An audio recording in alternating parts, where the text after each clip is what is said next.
আচলতে আমাৰ অনুষ্ঠানবোৰ এনেধৰণে হ'ব লাগিব আৰু আমাৰ পিছপৰা অঞ্চলত তেতিয়াহে শিক্ষাৰ দিশত আগুৱাই যাব যেতিয়া এনেধৰণৰ অনুষ্ঠানবোৰ আমাৰ এনেকুৱা ভিতৰুৱা অঞ্চলবোৰত হৈ থাকিব।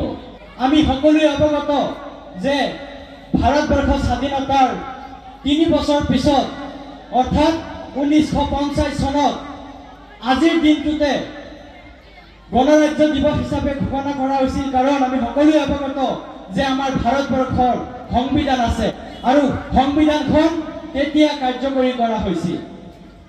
এই আমি সকলোৱে জানো, কিন্তু বৰ্তমান সমাজত দেখা পোৱা যায় যে একাংশ ব্যক্তিয়ে একাংশ ৰাজনৈতিক নেতাসকলে আমাক বিভিন্ন সময়ত মিয়া বুলি বাংলাদেশী বুলি আমাক তুচ্ছ তাচ্ছিল্য কৰে।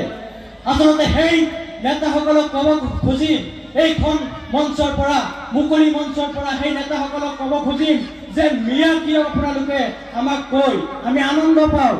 কোন হয় মিয়া, কোন হয় বাংলাদেশী, আমাক এনেকে কৈ আমি সেইসকলক প্ৰতি উত্তৰ দিব লাগিব। আমাৰ মুছলমান আমাৰ সংখ্যালঘু ৰাইজসকলৰ ঘৰে ঘৰে শিক্ষাৰ বন্তি জ্বলিব লাগিব, জেহাদ কৰিব লাগিব।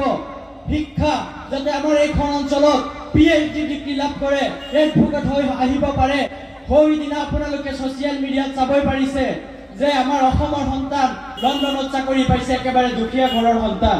আমাৰ গৌৰৱৰ বিষয়, যিটো সময়ত মুছলমানক বিভিন্ন গালাগালিজ পাৰে একাংশ লেতেৰা ৰাজনীতি কৰা ব্যক্তিসকলে, একাংশ এনেকুৱা লেতেৰা ৰাজনীতি কৰা ব্যক্তিসকলে আজি মুছলমানসকলে আজি লণ্ডনত চাকৰি কৰিব, ফ্লাইট চলাব। আজি এয়াই হ'ল আমাৰ উন্নতি, আমাৰ জাতিৰ উন্নতি।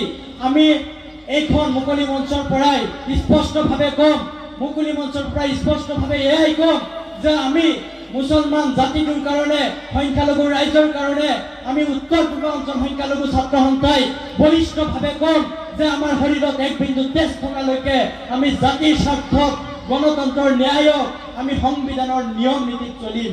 আজি স্পষ্টভাৱে কৈছো।